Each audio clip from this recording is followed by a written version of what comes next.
기다리고 기다리던 물가 지표가 하나둘씩 공개되고 있습니다. 밤사이에는 생산자 물가지수 도매물가가 공개됐는데요. 예상치를 하회한 도매물가에 일단 시장 안도의 한숨을 내쉬는 분위기였습니다. 그럼에도 불구하고 뉴욕 증시가 강한 반등을 보이진 못했는데요. 그 이유들 오늘 마켓 시그널에서 점검해 보도록 하겠습니다. 네, 또 추가적으로 발표되는 CPI까지 인플레에 대한 우려감, 일단은 우리가 한숨을 돌릴 수 있을지 여러 가지 시그널들 먼저 포착을 해봐야 될 것 같은데요.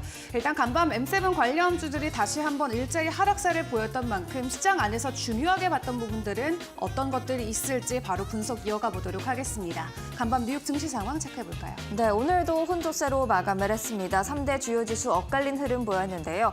다우 지수와 S&P 500 지수는 각각 0.52% 그리고 0.11% 상승했지만 나스닥 지수가 이날도 홀로 내림세를 이어갔습니다. 나스닥 지수 보시면 장중 흔들림이 있었고 장 막판에 결국에는 0.23%의 하락률로 마감을 한 것을 확인할 수가 있죠.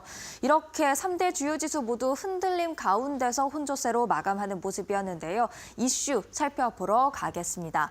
일단 PPI는 확인을 했습니다. 이날 12월 생산자 물가지수가 공개됐는데 헤드라인 PPI가 전달 대비 0.2% 상승하면서 예상치 하회했고요. 근원 PPI도 전달 대비 보합세를 기록하면서 예상치 0.3% 상승을 밑도는 모습이었습니다. 최근 들어서 인플레 반등 신호들이 조금씩 감지가 됐었는데 일단 구체적인 수치가 이렇게 예상치를 하회하면서 나오니까 시장 안도한 분위기를 확인할 수가 있었고요. 이어서 시장은 바로 현지 시간 15일에 발표되는 소비자 물가지수 CPI 까지 확인하고 싶은 마음에 강한 상승세를 보이진 못한 것 같습니다. 일단 3대 주요 지수 이렇게 혼조세로 마감을 했고요. 그렇다면 PPI를 확인한 다음 국채금리는 어떻게 움직였을까요? 확인해 보겠습니다.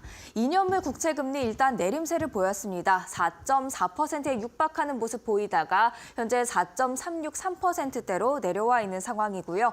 10년물 국채금리도 함께 보시죠. 10년물 국채금리도 4.8%에 육박하는 수준 보였다가 지금 4.784% 그래도 조금 내려오는 모습이었습니다. CPI를 확인한 이후 국채금리 또 어떻게 움직이는지 보셔야겠고요.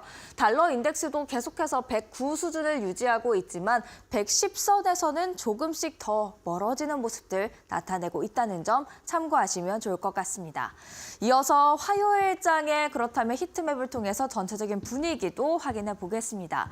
일단 금리 압박에 제일 강한 하방 압력을 받았던 게 바로 빅테크가 될 텐데요. 이날 빅테크 장중에도 대체로 다 하락하는 모습을 보였고요. 그리고 보시면 금융주 실적 발표를 앞두고 금융주의 초록불, 오름세가 들어와 있다는 것을 알 수 있고 그 외에 산업 섹터와 에너지 그리고 유틸리티 섹터에도 초록불을 켠 종목들이 많았다라는 것을 알 수가 있었습니다. 한편 11개 섹터를 구분을 해보면 가장 많이 올랐던 섹터는 유틸리티였고요. 가장 안 좋은 성적을 기록했던 것은 헬스케어였는데 헬스케어 안에서도 일라이릴리 대형주의 부진이 지금 섹터 전반에 하방 압력을 가한 것으로 풀이됩니다.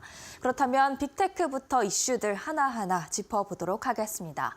먼저 엔비디아입니다. AI 칩 수출 규제 여파가 계속해서 이어지고 있고요. HSBC도 목표가를 $200에서 $185로 하향 조정했다라는 이야기에 여전히 하방 압력 이어가고 있습니다. 알파벳도 밤사이에 소식 한 가지 전해졌는데요. 영국에서 구글의 검색과 광고의 시장 장악력을 조사한다라고 합니다. 이런 빅테크를 향한 칼날들이 계속해서 이어지고 있다는 점 확인할 수가 있겠고요. 메타, 이 저커버그가 힘든 2025년이 될 것이다라고 이야기를 했고요.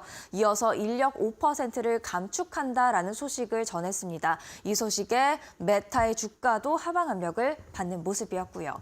테슬라는 장중에는 상승세였습니다. 모건스탠리의 최대 $800 전망이 훈풍을 가져다 준 것으로 풀이가 되고 있고 또 신형 모델 Y에 대한 호응도 좋다라는 소식들이 테슬라의 장중 상승세 움직임을 만들어낸 것 같은데요. 과연 테슬라의 종가 어떻게 마감이 됐는지도 이어서 확인해 보겠습니다. 먼저 애플입니다. 일단 애플의 주식 0.47% 내림세로 마감을 했고요. 이어서 엔비디아, 엔비디아 확인해 보시죠. 엔비디아 확인을 해보면 지금 계속해서 확인을 해보면요. 1%가량의 내림세를 보이는 모습이었습니다. 마이크로소프트도 함께 보실까요? 마이크로소프트의 주가 0.36% 소폭의 내림세를 보였고요. 이어서 아마존 확인할 차례입니다. 아마존의 주가 0.32% 하락하는 모습이었고 지금 시간외 거래에서는 0.22%가량 오름세입니다. 이어서 알파벳과 메타, 테슬라 차례대로 보도록 하겠습니다. 알파벳 클래스 C 기준 0.66% 하락했고요. 그리고 메타도 함께 보시죠. 메타의 주가는 2.3% 인력 감축 소식 힘든 올해가 될 것이다라는 이야기에 꽤 큰 하방 압력을 받는 모습이었습니다. 테슬라 장중에는 상승 흐름 나타나기도 했었는데 장 막판에 급격하게 빠졌네요. 1.75% 하락세로 마감을 지었습니다. 이어서 4분기 실적 발표에 앞서서 어떤 움직임들이 있었는지 살펴보려고 합니다. 일단 일라이 릴리 헬스케어 섹터가 가장 크게 내렸던 주범이 일라이 릴리인데요. CEO가 비만 치료제 수요가 높은 기대를 충족하지 못할 수도 있다라면서 매출에 대한 경고 등을 켰습니다. 지난해 매출 전망치 원래는 454억에서 460억 달러였는데 450억 달러로 하향 조정했죠. 이 여파로 급락한 것이고요. 관련해서 노보노디스크, 바이킹 테라퓨틱스, 비만 치료제 관련주도 동반 하락하는 모습이었습니다. 그리고 이번 주부터 대형 은행주들 실적 발표에 대거 나가죠. 현지 시간 15일 개장 전 실적 발표를 앞두고 있는 JP모건, 골드만삭스, 웰스파고, 시티그룹 대체로 다 오름세를 보였는데요. 종가 확인해 봐야겠죠. 일단 일라이 릴리가 6%대 하락률로 큰 하락률 기록하는 모습이었고요. 같이 하락했던 비만 치료제 관련주 보시죠. 노보노디스크가 4%대, 그리고 바이킹 테라퓨틱스입니다. 바이킹 테라퓨틱스도 12% 이상의 급락세 나타냈습니다. 이어서 금융주 확인해 보겠습니다. JP모건 체이스가 1.3%가량 오름세를 보였고요. 웰스파고도 이어서 보시죠. 웰스파고도 1% 가까운 상승세, 그리고 골드만삭스와 시티그룹입니다. 골드만삭스가 1.5%가량 올랐고 시티그룹도 확인해 보면 지금 1% 가까운 상승률, 실적 발표를 앞두고 일단 긴장하지 않는 모습들, 일제히 오르는 모습들 확인이 되고 있습니다.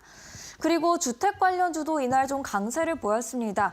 일단 KB홈이 호실적을 기록한 여파도 있을 테고요. LA 산불로 인해서 여러 주택들이 파괴가 되면서 다시 지어야 한다라는 그런 모멘텀을 받은 것으로 보여집니다. 주택 관련주 얼마나 올랐는지 한번 같이 확인해 보죠. KB홈이 4.88% 올랐고요. 이어서 확인해 보겠습니다. 드림파인더스 홈스도 6.8% 강세를 보였고 마지막으로 관련주입니다. 7.07% 상승 마감했습니다. 이제 마지막으로 살펴볼 게 비트코인 관련주가 되겠는데요. 예상을 하회한 물가지표에 비트코인 가격이 크게 뛰는 모습들이었습니다. 이에 따라서 비트코인 관련주도 훈풍을 이어받았는데요. 마이크로스트래테지가 4.42% 강세를 보였고요. 그리고 코인베이스도 오름세를 보였습니다. 1.67% 오름세를 보였고 마지막으로 관련주죠. 라이엇 플랫폼스 4% 오름세를 보였습니다. 마지막으로 국제유가와 국제금값 확인해 보겠습니다. 일단 WTI 1.26% 하락했습니다. 장중에는 어느 정도 상승세가 나와주기도 했는데 결국에는 지금 내림세로 전환이 됐죠. 트럼프 취임식 이후로도 WTI 가격 잘 살펴보셔야 될 것 같은데요. 화석연료를 지지하는 행정명령 여러 개를 준비하고 있다라는 보도가 나온 바 있습니다. 마지막으로 국제금값도 확인해 보도록 하죠. 국제금값 밤사이에 0.42%가량 오르면서 온스당 2,689달러 선에 현재 거래가 되고 있는데요. CPI, 소비자 물가지수까지 확인하려는 움직임이 강하게 나오면서 큰 움직임은 현재까지 나타나지 않은 상황입니다.